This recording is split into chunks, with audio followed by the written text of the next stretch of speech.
Namaste.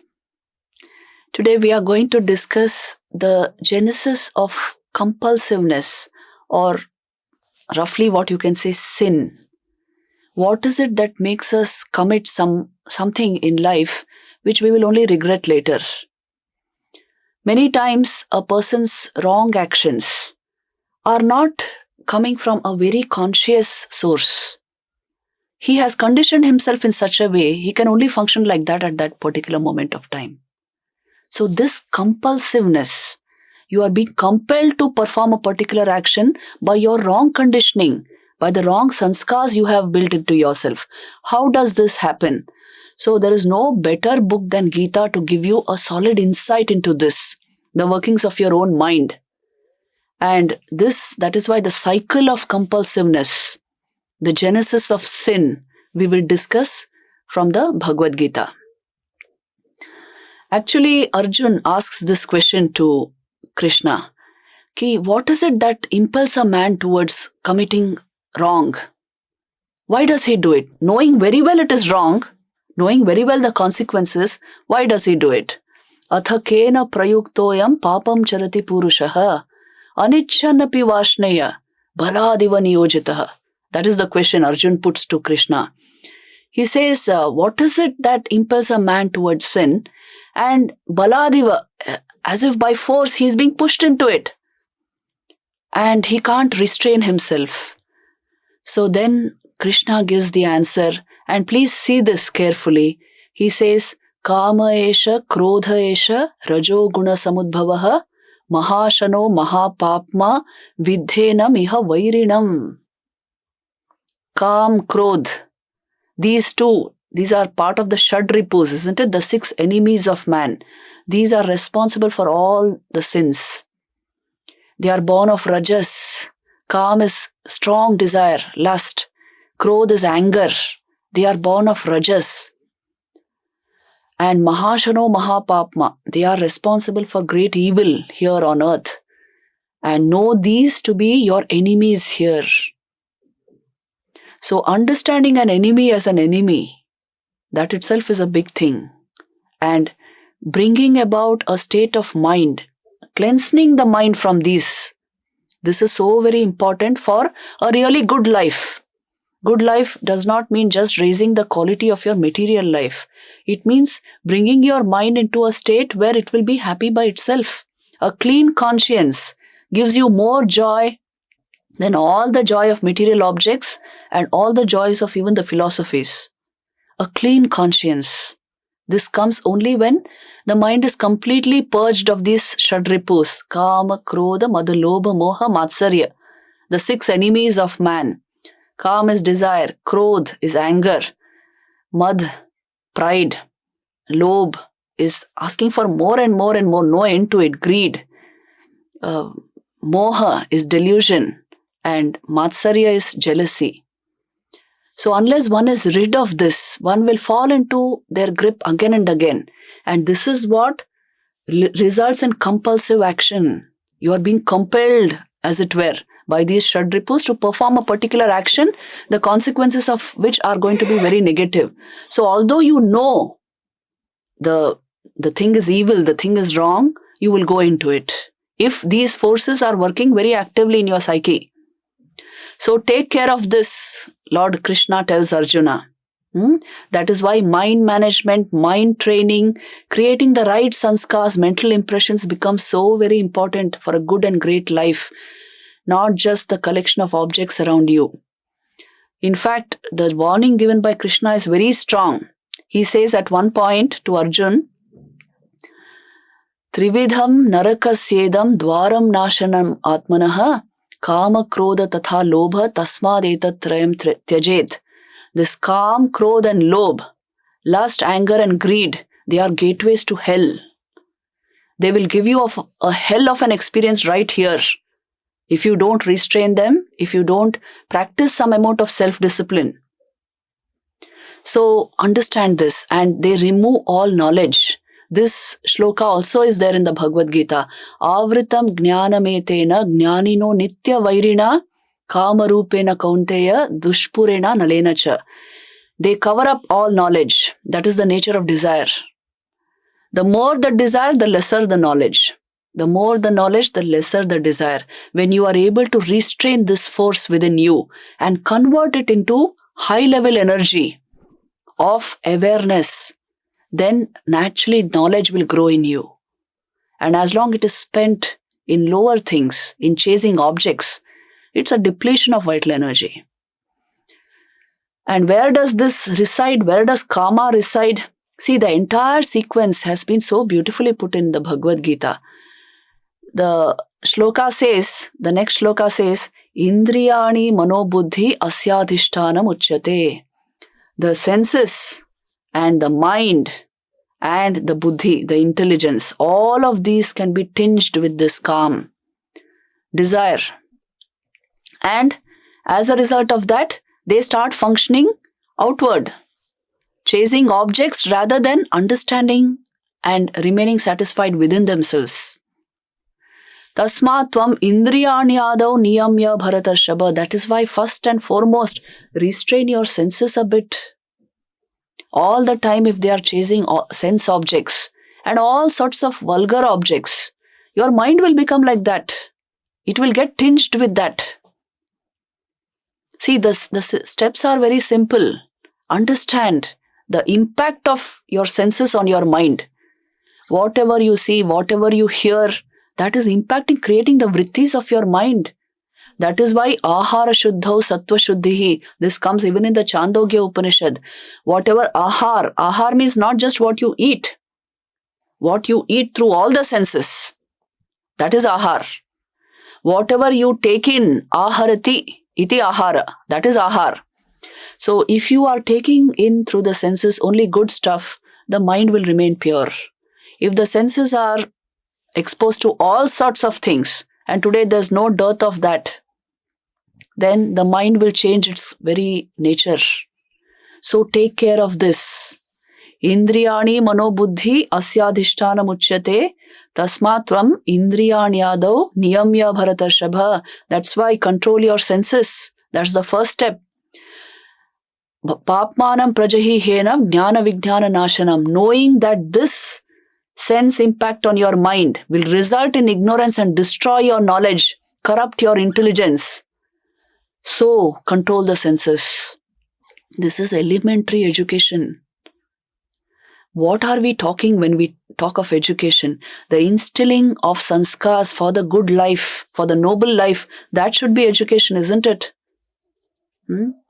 So, this is essentially part of our spiritual heritage. Please understand that how to keep a clean mind. I told you a clean conscience will give you more joy than all the joys which the material world can offer you. So see how you can bring that about. It all starts with sense control and mind control. Then again, the natural question is how to conquer the passions. If I discipline myself in this way, finally what does it come to? So the Bhagavad Gita points out to this also. Krishna says it is perfectly possible to conquer the passions. Why? Because indriyani paranyaho indriyebhya param manaha manasastu para buddhi yo buddhe paratastu saha. Because the superior to your senses is your mind, which means the mind can control the senses. And superior to your mind is your intelligence, your higher intellect. That means that can control, if you fix your will, it will control the mind. And there is something higher than even that, which is the real you. The Atman, the power of the immortal soul within you can control all of these. So your mind, your intelligence and your senses, all of them can be controlled. This is the sequence. The mind is higher than the senses. The intellect is higher than the mind. Fix your intellect towards the good. This is what is called Shreyas. When you fix your intelligence on the good things in life and deliberately leave out the nonsense of life, then you are moving on the path of Shreyas. And remember, behind the mind also, behind this higher intelligence is the soul, which is the purest of the pure, the most glorious thing about you. That is the real you. So by the power of your awareness, control all of these. You are perfectly capable of it, the Gita says. And if you do not take charge of this, then the sequence also of what will happen if you don't do this, that is also pointed out in the Gita. That is a very beautiful verse which I would like to quote to you here. It is you can say, the sequence of fall in human life. How does it take place? Dhyayato vishayan pumsa sanghasteshopajayate. Just hear the shlokas first. Dhyayato vishayan pumsa sanghasteshopajayate, sanghat sanjayate kama, kamat krodho bijayate, krodhat bhavati sammoha, sammohat smriti vibhramaha, smritir bhramshat buddhinasho, buddhinashat pranashyati. This is the sequence of fall, of compulsiveness in human life. The compulsive cycle begins like this. How? Dhyayato vishayan pumsa. When man starts literally meditating only on sense objects, attachment to them grows. Sangha, it leads to attachment, sangha. Sanghat sanjayate kama. From attachment starts desire. You start desiring that object, however unreal it may be. However, it may be, it is not possible to bring it into your life. Still, it will start desiring that. Because this is the power of your senses. Whatever they get attached to, they will generate desire. Something very unrealistic, but happening in your life. Then, when you don't get that object of desire, it will result in krodh. So, desire, kamat krodho bijayate. From desire arises anger. Krodhat bhavati sammoha. From anger comes delusion. You have no clarity in your understanding anymore. You are simply attached to the object, that is all. Sammohat smriti vibhramaha. It leads to a total corruption of your memory. This kind of delusive understanding. So you in a sense forget all the good you have experienced, the evil you have learned. You forget the Bhagavad Gita and you will plunge headlong into just bringing that object into your life, experiencing the object. Smriti vibhramaha, it will result. Smritir bhramshat buddhinasho. From this slip in memory, it will result in total destruction of your intelligence and buddhinashat pranashyati. As a result, you will destroy yourself. When your buddhi is not aligned to reality, to the truth about something, to rhythm, the sheer harmony of life, when it is not aligned towards goodness, towards nobility, towards purity, it will destroy you. Your own intelligence will destroy you. So, buddhi nashat pranashyati. This is how you will go and perform the wrong action and incur sin. You fall into evil ways. So, you see, the entire sequence of fall has been traced. Why? You did not allow initially your senses to be controlled by your mind. Your mind was more powerful than the senses, but you didn't allow it. You gave a free rein to the senses. So it corrupted your mind, it corrupted your intelligence, and this sequence, you went into this. So you see, the entire thing has been pointed out by the Bhagavad Gita. It is for us to become alert and aware of these facts. Take it straight from the scriptures. You see, that is why the scriptures are like a mother. As a mother advises her son only that which is good for him, because he is part of her. So also the Bhagavad Gita is showing us what is good for you. What is that which will bring you down, which will put you into the compulsive cycle. So take charge. It is warning us. It is showing us the ways.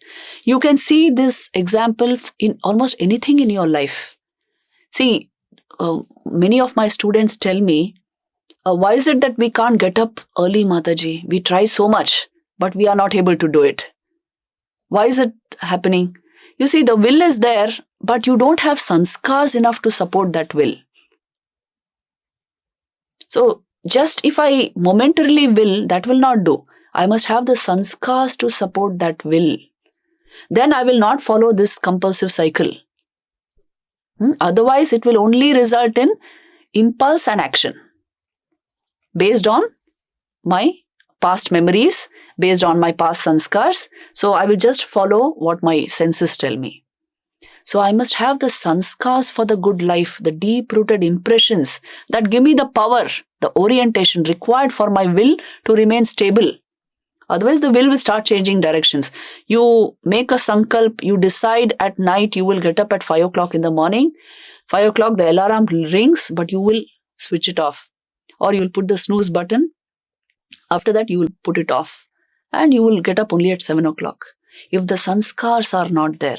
So all of this sequence, you see, finally, it amounts to the power and strength of the impressions you have put into your subconscious. Again, what is the gateway? What is the way for those impressions to be formed? It is your conscious thoughts and your sense intake. Whatever you take in through the senses, whatever you consume as it were from the outer world, that generates vrittis in your mind. Isn't it? We have studied this many times. When vrittis are repeated, thoughts are repeated, conscious thoughts, they go into your subconscious and become sanskars, deep-rooted impressions. So that's the power you hold within your subconscious mind, which will direct your memories, the course of your actions, all of this. So unless we have the sanskars for the good life, our life will, even if we will it momentarily, it may not turn out to be like that. So take care of this. See, this entire sequence of sanskar, desire, and impulse and action, I have depicted in a slide for you to understand it better. See, at the source is the sanskar. It guides your memories. It alone unfolds as memory actually. And your memories, from your memories will arise your impulses and thus your actions. So if you have never got up early in the morning at any time, some students actually tell me that, Mataji, but for you, we wouldn't have seen Suryodaya. We wouldn't have seen sunrise. So that habit is not there. So when you don't have any sanskar, your memory will function only according to the sanskars it has. So the impulse will be to put down your alarm and go back to sleep. That will be the action. But if you have generated the sanskars, and this you again generate how? By proper conscious thought. Again and again repeating this, the determination you have made. Again and again, see, the gateway to the subconscious, please remember, is only the conscious mind. There, if you again and again will rightly and live by your will, the necessary sanskars will get created. It will become your memory. Your impulse will be quite different. That is the time when nature is at its peaceful best. So you can utilize those periods so productively, so effectively. So then your action will be quite different. Everything is based on this. That is why the message of the Bhagavad Gita, you can say, is break this cycle of compulsiveness between desire, impulse and action. By changing the nature of your mind, your sanskars. And you will live the really good, fruitful life, a life of fulfillment and satisfaction, and not keep going in this cycle of compulsiveness and remain frustrated and depressed.